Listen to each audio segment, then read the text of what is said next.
మోడీకి ఇప్పుడు అతిపెద్దదైనటువంటి పరీక్ష ఏంటంటే, ఓ పక్కన హిందూ సంఘాలు వీళ్ళందరూ ఒక రకం అడుగుతున్నారు, అదే సందర్భంలో ఆర్ఎస్ఎస్ మరొక రకం అడుగుతోంది. హిందూ సంఘాలకు సంబంధించినేమో ఏదైతే దేశంలో ఉన్నటువంటి ప్రధానమైనటువంటి మధుర, కాశీ ఇట్లాంటివన్నీ కూడా కావాలి, అది ఒకనాడు కుదుర్చుకున్న ఒప్పందమే కదా, అవి తిరిగి తీసుకోవాలి అని అడుగుతున్నారు.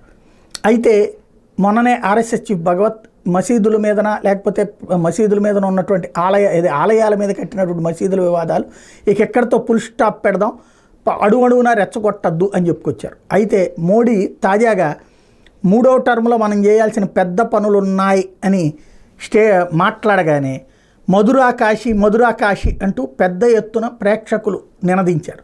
దాంతో మోడీకి ఏం చేయాలో అర్థం కాని పరిస్థితి, నవ్వుతా వినాల్సిన పరిస్థితి అయింది.